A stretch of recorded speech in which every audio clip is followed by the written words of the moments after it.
Hello everyone, so today we're talking about metal Pokemon cards. I have 3 metal cards here because there are 3 categories of metal cards. And the first one we're going to talk about are custom metal cards. Custom cards are made with love and attention to detail by fans. For many years, these have been around. Some sellers on eBay or Etsy make a living off of these custom cards. And it's what it sounds like. It's a Pokemon card made of metal.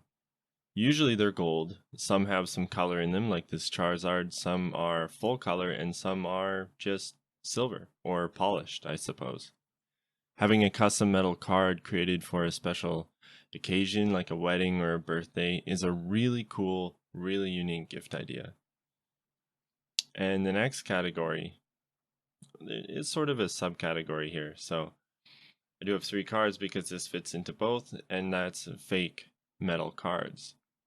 Now, the interesting thing is that since these official metal cards are so recent, this wouldn't have really been considered a fake. Yes, it's not real, but it's not necessarily a fake. While all custom cards are technically fake, not all fakes are custom. In fact, many fakes are poor and unwanted replications, unlike this. For years, metal cards have been only unique gifts, but now have the potential to be fake cards too. Which brings us to our next category, official metal Pokemon cards. As you can tell right off the bat, this is a much nicer product.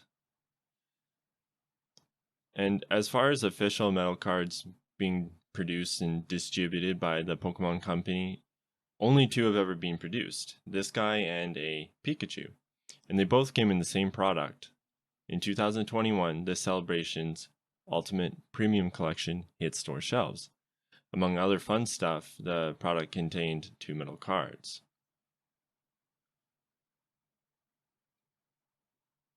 So let's compare the 2 here. It shouldn't be too hard to tell when they're right beside each other. And your biggest tell is going to be the reverse of the card. One looks like a Pokemon card, one vaguely resembles a Pokemon card. This one is a lot heavier. I don't think I could bend it easily. This, I'm pretty sure I could just fold in half. You can feel the text on this Charizard. It's embossed. The texture is raised up a lot more. It feels nice though. And then you can see on the official one, the text is simply printed on. It's not embossed, but almost the whole card is textured, except for Charizard here and then these solid gold areas. It's very nice. It's not sharp in any way. It feels very smooth. This is quite thin, and I think I could cut myself if I really tried, but I'm not going to. But here's where the issue is. Your child comes home from school with this. Well, you have nothing to compare it to. So this video could be important. I would say if you're trying to determine if your metal card is not official or a fake, just look at the back. I'm sure there are some fakes out there. There will be some fakes out there that look like this one opposed to this, but this is going to be hard to replicate. The Pokemon letters are gold. The background here has a nice matte finish, while the Pokeball is nice and smooth and reflective. And like I said, you can feel the quality of this thing. So check for those things. Yeah, if you were to hold one in each hand, you'd know right away. So my next point is the problem with these metal Pokemon cards and why I think that we're probably not going to see these again. There's some drawbacks. On the manufacturer's side, they're expensive to produce and take up additional time and resources. This is true for a lot of products, but it's virtually impossible to meet the demand for these metal cards, given the inability to produce them as quickly and as plentiful as, regular card stock Pokemon cards. Also, they require much more delicate packaging, which brings me to my next point, and that's getting these bad boys graded. This was really a logistical nightmare for the Pokemon Company because of this. Right here, the paint chipping off of the card. If you bought a Ultra Premium Collection in 2021 and you got a Pikachu or Charizard that didn't have paint chipped, you were lucky. Very lucky. And to be honest, the quality on these was really rough. For example, look at this edge here.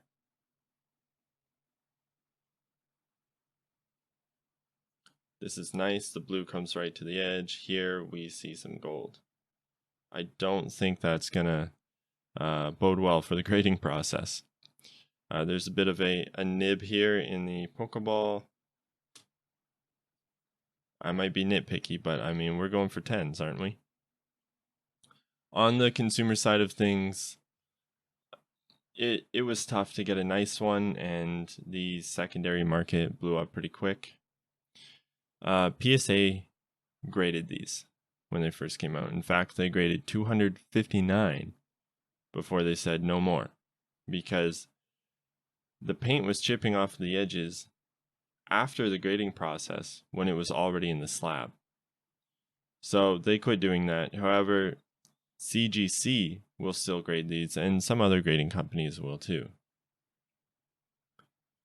And before we move on to this guy, I get asked a lot, should you invest in these? Should you buy one and sit on it? Is the value going to go up? Investing in cards would be easy if one could tell which cards will increase in value. In this specific case, the 2 official metal Pokemon cards would probably be a smart investment, as there is a very limited supply and just how unique they are. And like I said, I doubt that we're getting more of them. And I don't just mean Charizard and Pikachu, I mean more cards in the future in new products. The product is still in high demand, and it probably won't come down anytime soon. Now, next thing I want to touch on is this guy. As you can tell, it's not really a card, but people call them cards because I suppose that's what it's representing. In 1999, Burger King announced their new toys that would be available with the purchase of a kid's Mighty Meal. The campaign would include 6 different gold-plated metal Pokemon cards that each came in a Pokeball. I'm having trouble getting this case open right now. But yeah, this is just a little chunk of metal with some gold plating on top. This is Mewtwo. There were 6 in total: Charizard, Jigglypuff, Mewtwo, Pikachu, Poliwhirl, and Togepi. And the Togepi was kind of a big deal because it was one of the first sort of hints we got at the second generation of Pokemon. So on the back of this Mewtwo, we have a short description. It was created by scientists after years of horrific gene splicing and DNA engineering experiments. And if you look at the back of a Togepi, it just says no data on this Pokemon because it was a new Pokemon. And that was really exciting at the time. These haven't really increased in value. I picked this up recently for $15. This one isn't in that great of shape, but you can get them still sealed in the package, unopened, for not a lot more than that. So in conclusion, metal Pokemon cards are cool. I think we can all agree on that. However, the inability to meet supply and demand, the difficulty having them graded, and the cost of the card itself make metal cards a difficult product to be received by the community. And that's hard on us as consumers, as collectors. Getting this Charizard was a real pain in the ass for me since I wasn't able to find the Ultra Premium Collection in stores. And I still don't have the Pikachu. This does raise a question whether the Pokemon Company's going to be producing more of these in the future. It may happen, it may not. We know that, and that's why these two cards are a special part of the 25th anniversary. With all this to consider, are you going to buy one? Do you think you're going to purchase a UPC? You can let me know in the comments. If you have any questions, go ahead and ask me questions. I will get back to you. And if this video has helped you in any way, if this provided any value to you, then please return the favor by liking the video and subscribe if you think I earned it. So there you go. That's metal Pokemon cards, and thank you for watching. Have a nice day.